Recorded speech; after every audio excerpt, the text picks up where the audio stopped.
Hey there, and thank you so much for joining us on Weather Out West. I'm meteorologist Ashley Ruiz. Here's what we're tracking for you. Parts of the West Coast are closing out the year on a wet note, while others are kicking off the new year in the rain. Our meteorologists are tracking who gets hit and when. And after a dangerous winter storm slammed the Midwest and Northeast, we're checking back on the aftermath with the powerful system has left to end the year. And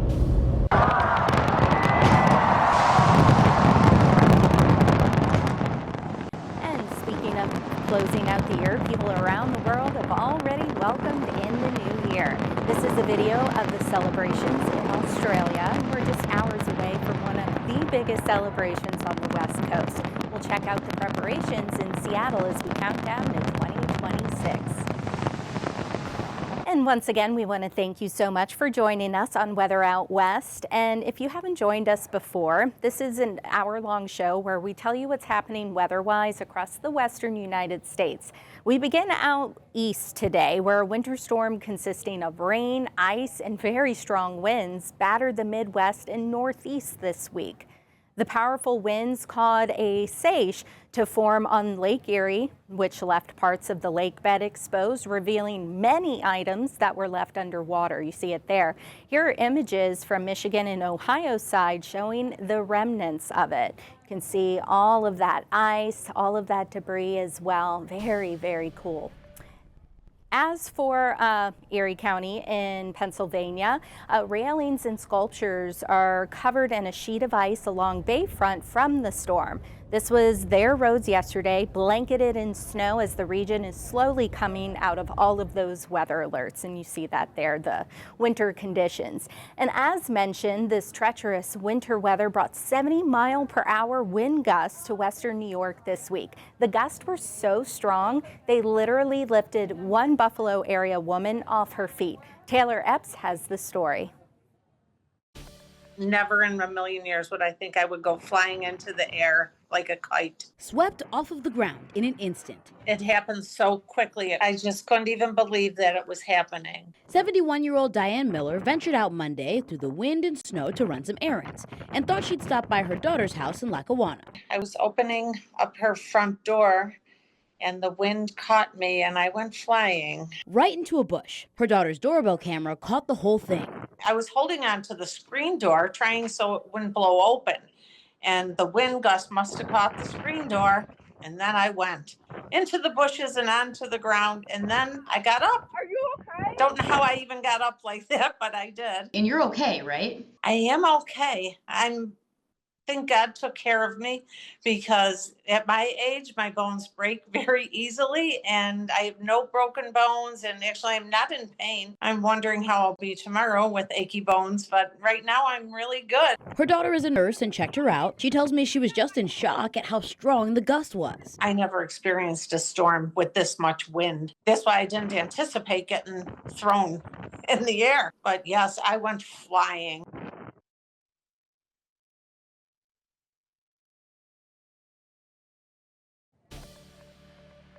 Wow. People in California are dealing with their own extreme weather, a new round of storms with evacuation warnings in effect for parts of the LA area. There's a low pressure system expected to hit Southern California late New Year's Eve. Coastal and valley areas, including downtown LA, could see 1 to 2 inches of rain. 2 to 4 inches of rain are possible in the foothills and the mountains. The forecast comes just days after last week's destructive storm that triggered floodwaters, mudslides, and power outages. Even moderate bursts of rain could trigger flooding, more mudslides or debris flows, especially near burn scars and all of the steep terrain. Governor Gavin Newsom announced the state has pre-positioned crews and equipment in Los Angeles and Ventura counties ahead of the rain. The storm is then expected to spread north through much of the state into New Year's Day. And staying in California, the north, that's where the storm's going to go. That's where we're going to begin our forecast today in Sacramento, where rain is expected to impact New Year's Eve celebrations. Brendan Minchiff has everything you need to know. Hey everybody, meteorologist Brendan Minchef here in Sacramento. Yesterday, the California Department of Water Resources went out and did a manual snow measurement near Lake Tahoe to see how our snowpack is doing. And I'll tell you what, things really turned around over Christmas week. We went from just 2 to 9% of April 1st average across the Sierra to 17 to 31% of that April 1st average. And April 1st is an important number because April 1st is typically peak snowpack. So we always like to see where we are with that average to date, but also that percent of April 1st average is really important. To put this in perspective here, we went from 4% on December 22nd of that April 1st average statewide to 24% of April 1st average yesterday. In just a few days, we gained 20% of our average April 1st snowpack. That is a big deal because December was otherwise very lackluster and we would have really needed a mega January to make up for the lack of snow in December. But we did get some snow and there's more on the way. Weather impact alert as we open up this new year. We got 2 rounds of rain coming in. The first one's a warmer storm with this atmospheric river. Not a lot of snow between now and really Friday at lunchtime, because we're in that warm slot. Everything here is tropical moisture. But when we look back this way, we see the next system coming in. This one's still bringing that atmospheric river in, but it's got a lot more colder air with it. So that's going to lower those snow levels as we go Friday and into the weekend. More on that in a second. Today, though, to finish off 2025, 45 in Truckee, 43 in South Lake Tahoe, low to mid 50s in the foothills, 51 in Sequoia and Kings Canyon National Park, 58 in Yosemite National Park, 40s in the valley as we're going to be under some of that Thule fog once again through at least the early afternoon. 53 in Bakersfield out along the coast, 60 in Morro Bay, 61 in Big Sur, 58 in Carmel, 58 in Monterey and Salinas and Santa Cruz as well.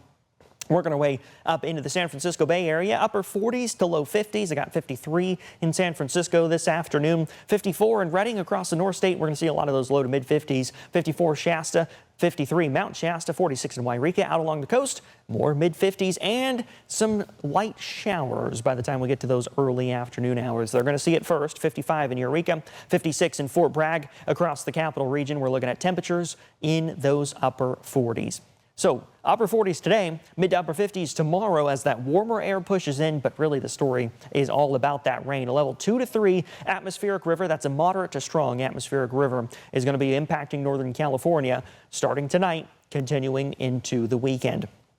As we go through the early part of the day, not much out there, but certainly by the time we get to the evening, 6, 7, 8, 9 o'clock, widespread showers across the valley and across the high country. This is midnight now, 2026, and not a lot of clearing out there. So it will likely be a soggy midnight and all around soggy as we go into January 1st. A little bit of a pause between late Thursday and early Friday as we're in between those systems. And you see system number 2 coming in on Friday and into the weekend. That's going to bring those snow levels down. 1 to 2 inches of rain in the valley over the next 5 days. Winter storm watch across the high country, though, from 4 p.m. Friday to 10 a.m. Sunday, because again, it's going to take a minute for that snow to develop. But once we get into the weekend, then we're looking at 1 to 3 feet of Sierra snow. So more rain and snow on the way to start the new year. And as California is preparing for rain, people in Lidle Creek are still digging out and cleaning up from the flood that hit earlier last week. Joy Benedict has the story. It's a sound this community can't forget as water rushed through homes. Today, it's heavy machinery and shovels as several homeowners are still digging. But over here is the 4 feet. Sam's son lives along the North Fork of Lidle Creek. He owns one of several homes buried in last week's storm. He hired crews to help him dig out. Monday, he finally found his Christmas tree. For no choice, we're gonna fix it. That's it. Because nobody, governor, the county, they know. And then even the trash, they not take it. It goes all through the house. It's all in the bathroom. Across the street, Selena Wright is trying to salvage anything left of her friend's home as the mud reaches the kitchen counter. The home is red tagged, all the belongings lost. It's heartbreaking. It's heartbreaking. It is. So I want to do as much as I can to help, you know. Neighbors say the water rose quickly, covering bridges, trapping cars and this community. And we were standing there watching it, thinking it was horrible, but within a very short amount of time, it just took over the bridge completely. And we had to keep backing up on the road because it just kept coming closer and closer. It was very, very fast. Robin Boyder lives in the neighborhood of Happy Jack. With one road in or out, she was trapped for several days after the floodwater washed away the road leading to the only bridge. Crews were able to make a temporary repair Sunday, reopening access to this community. The response from everybody came so quickly. It was like a Christmas miracle. Miracle, no one was injured, but a mess this community and these homeowners will be dealing with for months to come. We're just lucky that this is all that it did. And wet and cool weather will begin to settle on in for our friends in Southern California as we ring in the new year. Evan Narani is timing it all out for us from San Diego. Hi everyone, I'm meteorologist Evan Narani. On a wet New Year's Eve, we are going to be bringing in the new year with wet weather and daily wet weather chances all the way through about the first week of it. You see how as we make our way into the afternoon, that chance for rain climbs to about 100%. It's pretty well timed considering we are going to see that chance dwindle as a lot of the festivities get underway past about 5 p.m. Only about a 40% chance as opposed to the 100% chance we'll be seeing closer to noon. There is a flood watch in effect all the way across Orange County, LA County, up through Santa Barbara. But for San Diego, we are free of all watches, warnings, and advisories. It is still going to be wet for us nonetheless. You can see how that rain picks up. Yellow bands starting to show those more moderate areas of activity. And then as we get into the evening, here it is 7 p.m. drying out quite a bit. A little bit of a break in there, overcast skies, and then some showers that'll lead us into the actual new year itself. Going into Thursday morning, we've got more on the way, yellow and orange there, showing that we could get a full inch of additional accumulating rain over the course of our Thursday. Here are those rain chances daily. They drop down quite a bit by the time we get to Friday. That's great news. It seems like post New Year's celebrations might start to become a little bit more dry. So for the second. Then as we get into the weekend and early next week, you can see how those daily rain chances start to pick up once again, 40, 50, 60%. Rain totals in kind of a general sense are expected to be right around an inch. But if we run through about 2 a.m., you can see how we're at a quarter of an inch up to half an inch. And then if we run through the day on Thursday, we'll add things up to about an inch, maybe an inch and a half in some spots. Fallbrook and Palomar Mountain, an inch and a half, 1.4 inches in Oceanside, 1.4 in Carlsbad, and 1.2 in Del Mar. 7-day forecast out by the coast shows today and tomorrow are weather impact alert days, meaning that you should maybe start adjusting some plans depending on if they are outside for today and early tomorrow. Then those daily rain chances all the way through the weekend and next week, you've got a 50, 60% chance. We will likely start to call for more weather impact days as we get into the weekend and next week. It's just a little bit difficult for us to be able to pin down specifics related to what those next waves of wet weather look like, considering we haven't gotten through this immediate event quite yet. We are going to be seeing, however, that chance for rain lingers all the way into next week. Temperatures are a little bit warmer today and then starting to cool down. You might remember yesterday we had those Santa Anas in play and very active, and now we've seen those winds die down. So we'll start to see a cooling trend over the course of the day. Because this is a storm coming from the south of us, it's moving north, it's pulling in warmer equatorial air, and that means that we are not going to be dipping down to the level that would allow for any snow over our local mountains. Instead, we'll stay in the 50s each afternoon. Overnight lows still making it down to the 30s, but not quite freezing. So it's going to be a rain event through and through across our San Diego County mountains. One spot of the county that's expected to see the lightest accumulations overall, that is our local deserts. Deserts are going to stay light, maybe a few tenths of an inch in total. When all is said and done, though, after Thursday, we should have about an inch on the ground. Please have a jacket with a hood, maybe an umbrella to bring with you wherever you go outside for New Year's Eve festivities. And we hope you all have a lovely and safe upcoming weekend as well, with more of that rain on the way. In the meantime, I will send things back to you. And when we come back, we're headed to Washington State for what to expect as we bring in the new year. Welcome back to Weather Out West. Let's kick things off in Washington, where a ridge of high pressure has been locked in place, and that's going to continue to keep things pretty stagnant. This could lead to some low air quality, but the weather pattern is about to flip. First, we're going to kick things off in Spokane, where Brandon T. Jones has all of the details. What's going on, everyone? It is December 31st, New Year's Eve, and I think this shot right here tells us everything we need to know about the weather here in Spokane and what we have to look forward to for the rest of the day. We'll start things off with those weather headlines. We got that weather stagnation or that air stagnation advisory still in place. It's been that way over the last day or two, but we haven't really seen a big hit in terms of the overall air quality. We'll start to see that air quality kind of increase a little bit right now, kind of in the moderate range, but over the next day or two with new system, new rain making its way in, we should be good. The wind's pushing all of the stale air that kind of sits inside of the bowl that we live in out of the way. It's going to be cool today through Thursday. So cool conditions similar to what we experienced on Monday and Tuesday. Those temperatures, though, again, going to start rising in the next coming days as well because rainy and warm temperatures making its way back into the forecast after quite a few chilly days with some below freezing temps. As for our forecasted highs here on the day, seeing a lot of upper 30s, mid to upper 30s, and even a few 40s on the map. 36 here in Spokane, our forecasted high, 39, 40 degrees over there in Coeur d'Alene, 38 up there in Deer Park. So again, lots of 30s. We're going to start seeing that make its way up into the 40s. We'll talk about that here in just a few moments, though. As for our day planner, again, a pretty good day in store ahead of us. Clear conditions for the morning. By the afternoon, we're looking at 35, partly cloudy conditions. Still lots of good sunshine out there as well. And then by this evening, looking at mostly clear conditions, temperatures dipping down into the 20s, but good conditions, good dry conditions nonetheless, especially if you're going to be making your way outdoors for any of the local fireworks shows like the one at Riverfront Park. As for our radar, not seeing much activity, but our future tracker will show us when that rain, when that wet weather is going to be making its way back in.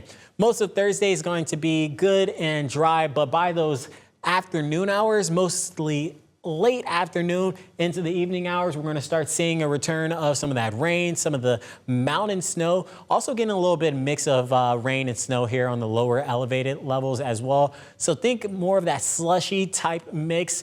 You could see a good amount of flakes too, but I don't think anything's really going to be sticking on the ground, or if it does, it's going to be melted off because of all of that rain. So expect that late into Thursday, and so late Thursday into the weekend, it's going to be nice and wet conditions. As for our forecasted high on this day, not too far off what we experience typically on a December 31st. So just about 3 degrees higher, but the low temperature is right on par again with what we would experience on a New Year's Eve. There it is, though, the 7-day forecast. Partly cloudy today, nice and dry conditions, though. By Thursday, late Thursday, that rain and warmer temperatures back on the way. And take a look at your weekend. Temperatures just keep going up. We're giving you a view at SeaTac Airport. You can't see much, and then Bellingham over Bellingham Bay, and you see all of that fog just locked in.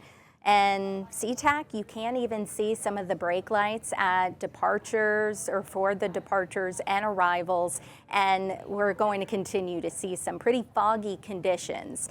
So that's going to be the case for much of the morning, potentially into the afternoon, because that same ridge of high pressure, that's going to keep things pretty stagnant here as well. And it's kept us nice and quiet. But that widespread dense fog continues to impact much of Puget Sound from the North Sound all the way to the south.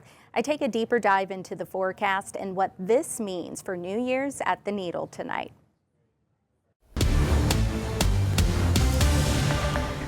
A very happy New Year's Eve to you. I'm meteorologist Ashley Ruiz from Seattle, Washington. We are trapped under very dense fog this morning, and more fog may move in this evening and potentially overnight. As we ring in the new year, if you are going to be in town to watch the beautiful fireworks and drone celebration at the Needle, it's going to likely be a little foggy but cold. Not a guarantee that fog rolls in, but it could roll in as early as this evening. I'll show you in just a minute. Rain holds off at least until New Year's Day. It moves in from the south, and we'll have more rain around this weekend and some coastal flooding due to high tides, and the king tides are going to make a comeback. So this ridge of high pressure that has been locked in place, it's going to move to the east, and that's going to open the door for incoming systems. So one system that's currently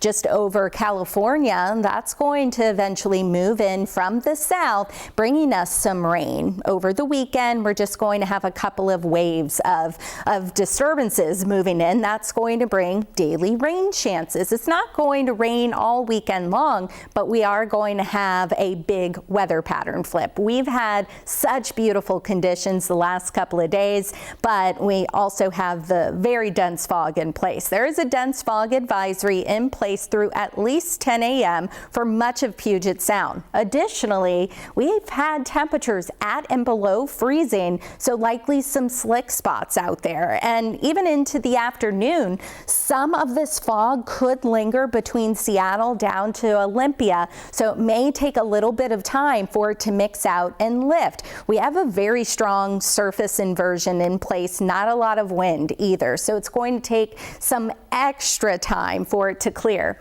Also, some of us are going to have sunshine. We have blue sky waiting for us above once we get rid of the fog, but later this evening we could have some of that fog returning, especially for the South Sound. So that's going to be something we watch out for. So this morning we're under first alert weather mode because of the dense fog as well as the cold temperatures, so black ice, potentially just some slick spots. Then we get into New Year's Day, increasing showers. Temperatures will be a little cooler. One more night and morning where we have that potential to get some freezing fog out there. And over the weekend, we're heating things up, not just during the day, but our mornings as well. Our warmest day will be on Saturday.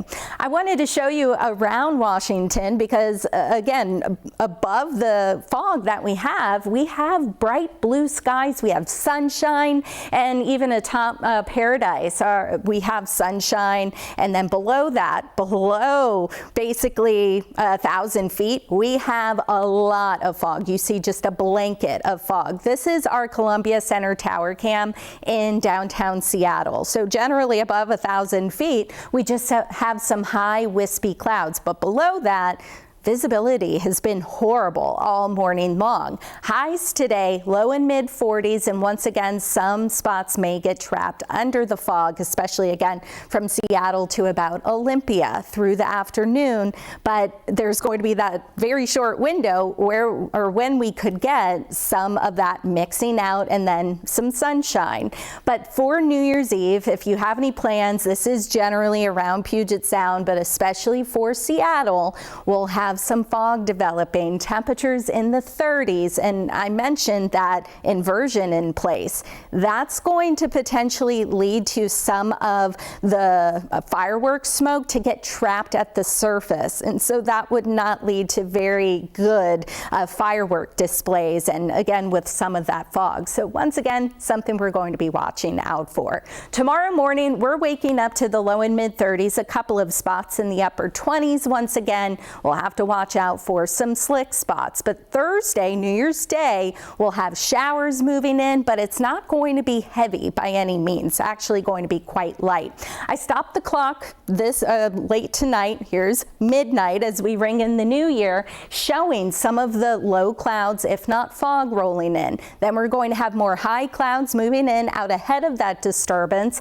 This is Thursday afternoon. You see rain generally to the south of us, and then it begins to spread over the area Thursday evening and overnight. We'll get a break before we get another wave of rain into our Friday afternoon, and then potentially more widespread rain Friday night and into Saturday morning. Saturday could be one of the wetter days. It all depends on the timing of the incoming system. A break and then into Sunday morning. It's not until about Sunday when our snow levels come down for us to finally get some accumulating mountain snow. So snow levels are going to come down into Thursday, so we'll more than likely have a rain and snow mix then, at least at the passes, not so much Snoqualmie Pass. Snow levels come up to over 5,000 feet, so mainly rain at our passes, and then by Sunday it starts to drop to about 3,000 feet or so, and then next week we'll have a better shot to get some falling and accumulating mountain snow.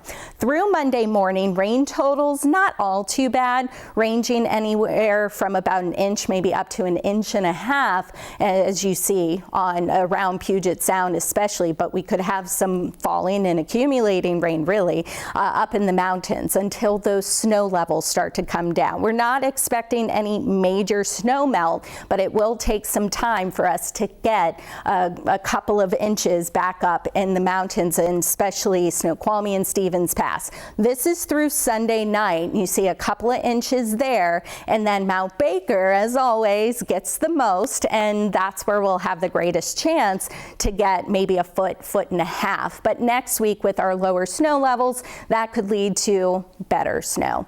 But in the meantime, again, first alert through this morning, and then rain at times over the weekend. Could get a little blustery as we head into Saturday and Sunday. And then next week, our temperatures will likely be near normal, if not above normal by a couple of degrees. Beyond the 7-day forecast, it looks as though we'll have a cool down, possibly in the low and mid 40s once again.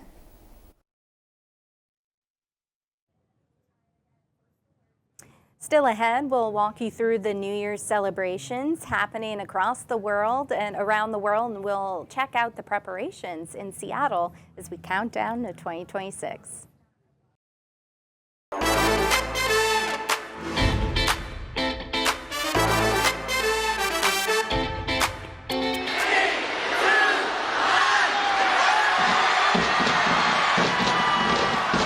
New Zealand celebrating the start of the new year. Just look at the fireworks show from atop the Sky Tower in Auckland at 3 a.m. Pacific Standard Time. New Zealand, Samoa, Tonga were among the first countries in the world to ring in 2026.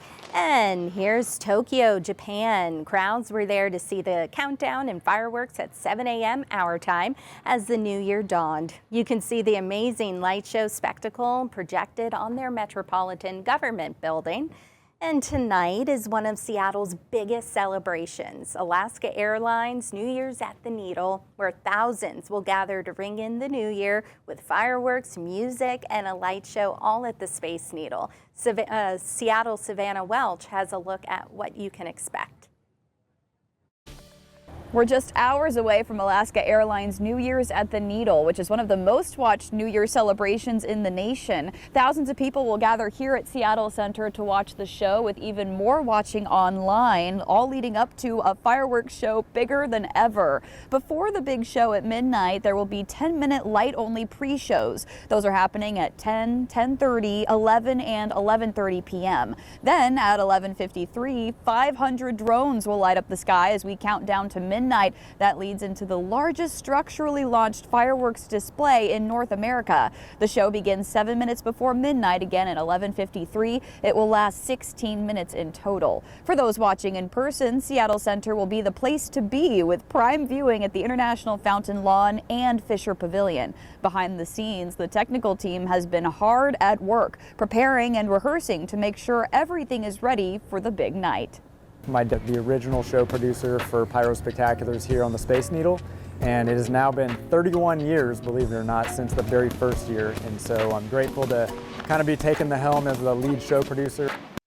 If you want to go up before the fireworks, the Space Needle will offer extended hours today from 9:30 a.m. through 8:30 p.m. Also, if you don't want to go in person, you can catch the broadcast across the West Coast. It's airing in Spokane, Portland, and down in San Diego. So a lot to look forward to tonight as we finish off this last day of 2025 and ring in 2026. Here in Seattle, Savannah Welch, King 5 News.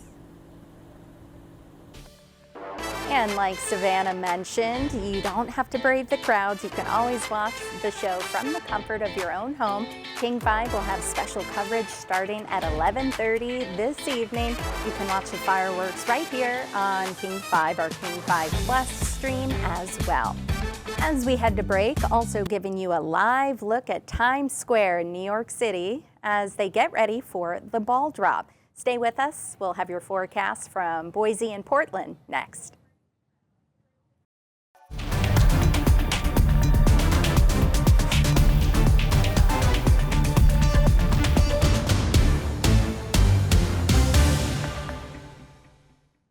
Welcome back to Weather Out West on this Wednesday, December 31st. It is New Year's Eve, so we do want to get right back to the forecast with Boise's Hector Mendoza and Portland's Chris McGinnis. Well, taking an overview and a look here at the month of December, we had plenty of days above average in terms of these temperatures. We only had one day as we started off the first day of December with below average temperatures there into the upper 30s. But for the most part, we've seen the low 60s for many days, upper 50s in some spots. And then we've also seen that here towards the end of the month, we were sticking around those low to mid 40s here as we are anticipating temperatures to hit the mid 40s here for this afternoon. And we had several days as we look at the 11th, the 17th, and then Christmas Eve and Christmas where we had record-setting temperatures. So just an abnormally warm December. And this is where we sat out. This is where we've kind of come along here so far. We've stayed about almost 10 degrees above in terms of average temperatures for the month of December.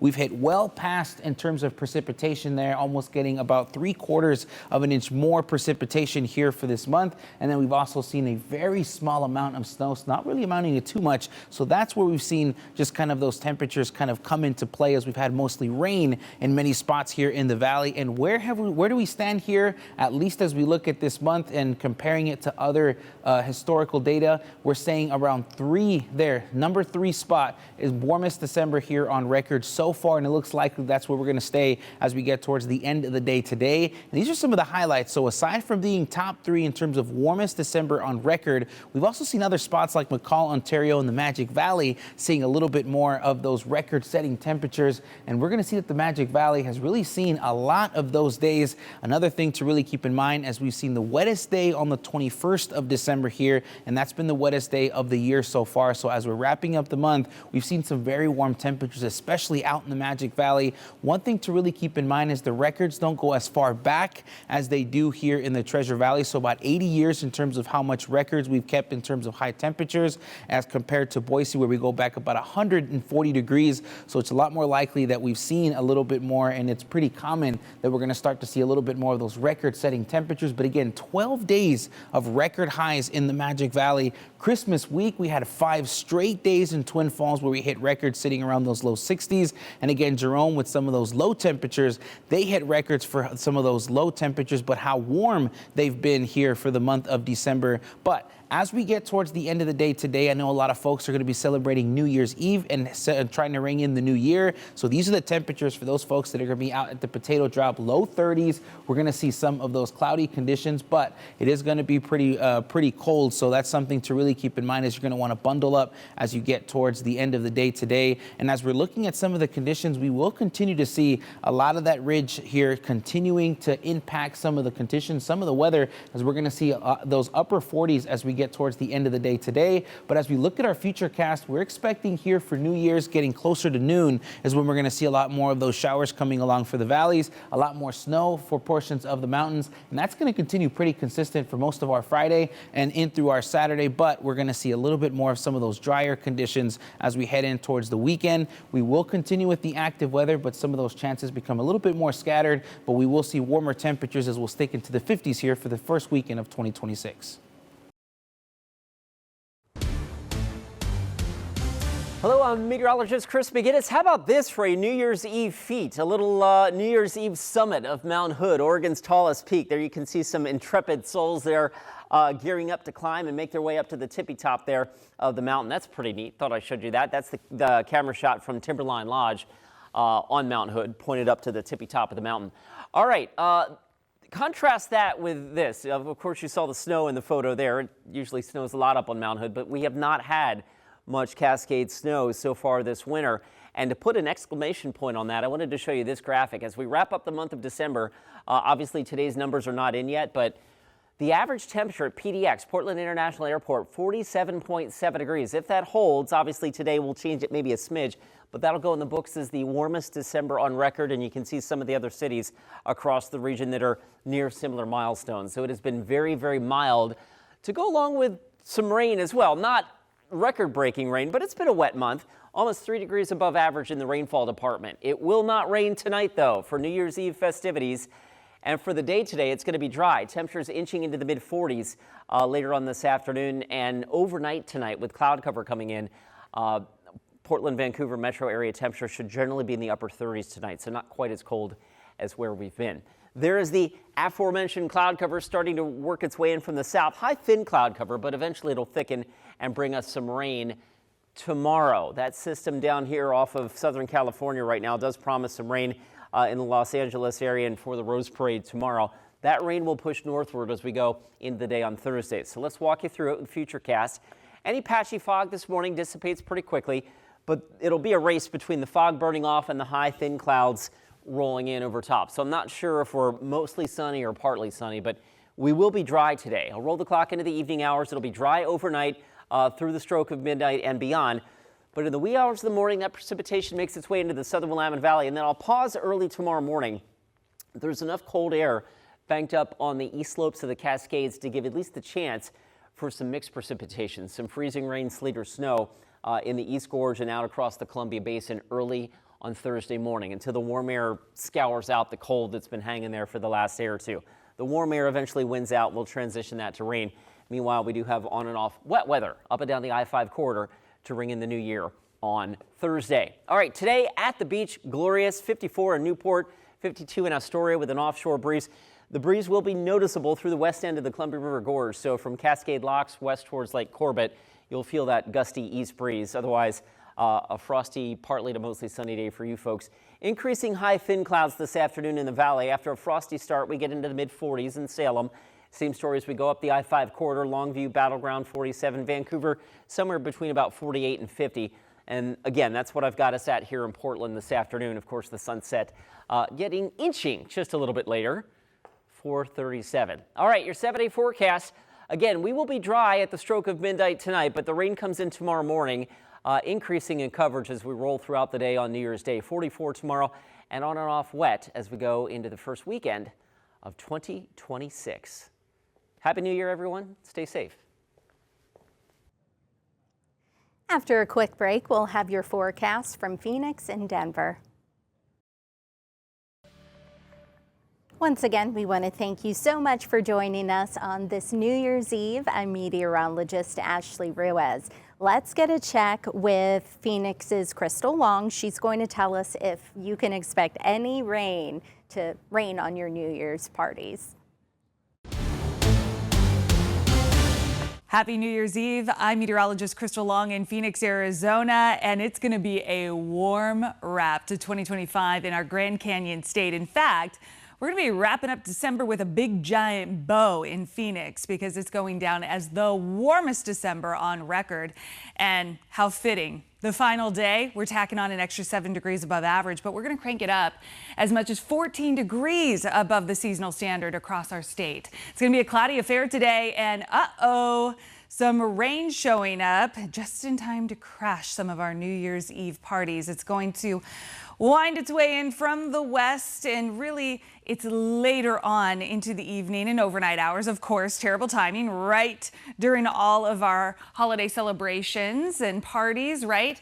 We're going to start to see some showers shake out across our state. But before the rain arrives, it's the warm before the storm, and that's where we're still going to be able to achieve 70s in Phoenix, Gila Bend. We've got some 60s out west, 61 in Sedona, and that's mild for Flagstaff, set to 54 on this final day of December. So tonight, for our New Year's Eve celebrations, and boy, does Arizona get creative, from the pine cone drop to the boot drop, the show low deuce of clubs drop and the Tucson taco drop. Temperatures will be on the mild side for this time of year. I mean, yeah, you need the jacket there in Flagstaff at 39, but it could be so much colder. It could be below freezing easily.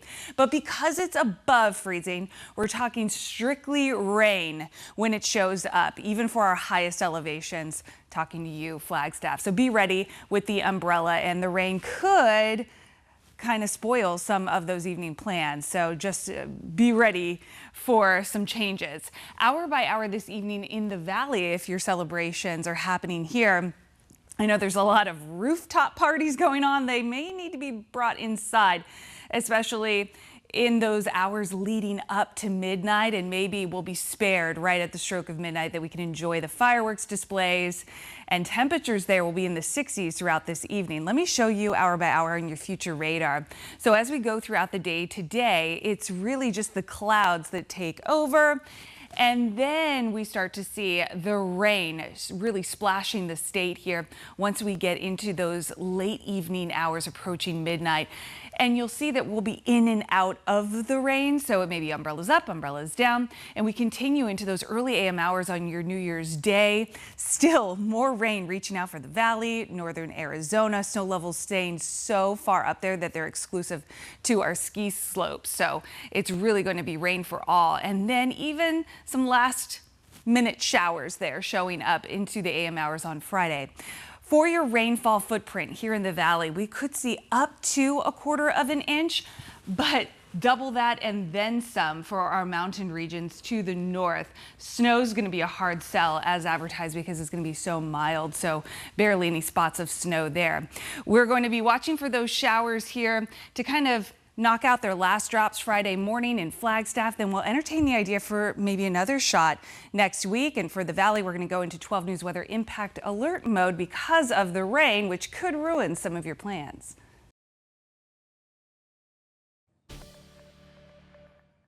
Very warm to wrap up 2025 in Denver. In fact, it was the second warmest December in their history. Corey Reppenhagen tells us if the trend's going to continue into the new year.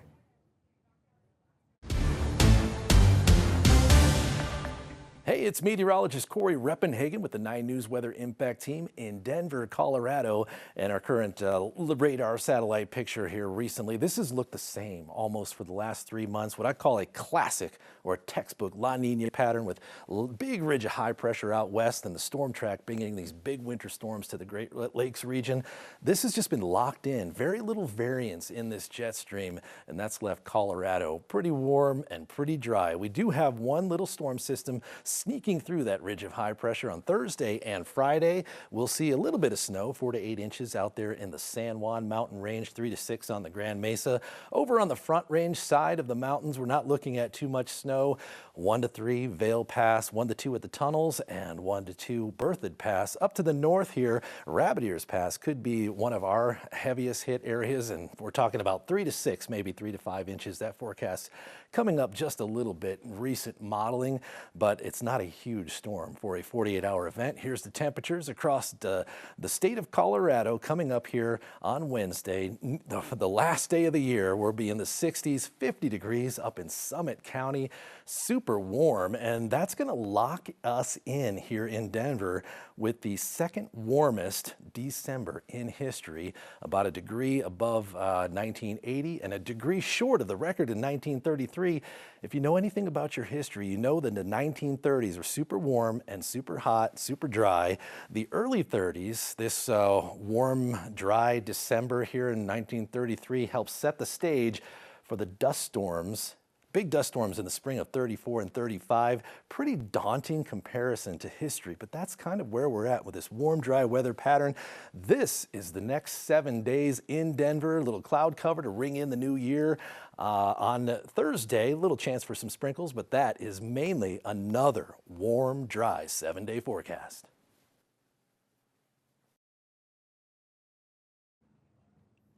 And when we come back, the food trends expected for 2026. And And every new year, there's a tendency to shift to a new pattern of food preferences, and experts say some of these trends may be better for you than others. No surprise there. Mandy Gaither has the top food trends an expert expects you to see in 2026.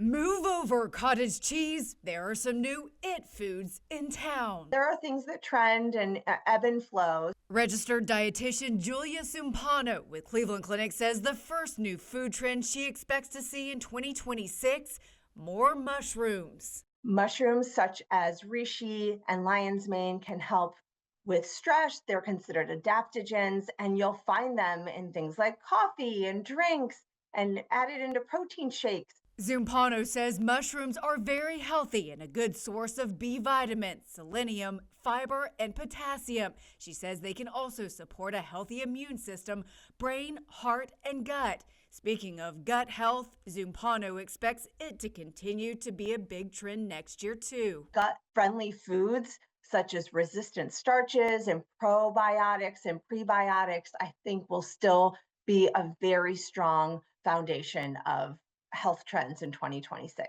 GLP-1 weight loss medications are driving the next trend. Zumpano says to expect smaller portion sizes in the new year as those on the medicine have a decreased appetite, and expect protein to still be a big trend, but she expects people to move more toward balanced meals with an emphasis on protein but also adding in fiber. And finally, a focus on omega-3s. They're support brain health. They help reduce inflammation. They're found in fatty fish and certain nuts and seeds. For Health Minute, I'm Mandy Gaither. That's going to do it for us here on Weather Out West. I'm meteorologist Ashley Ruiz. We want to thank you so much for being with us today and every day. We'll see you next year.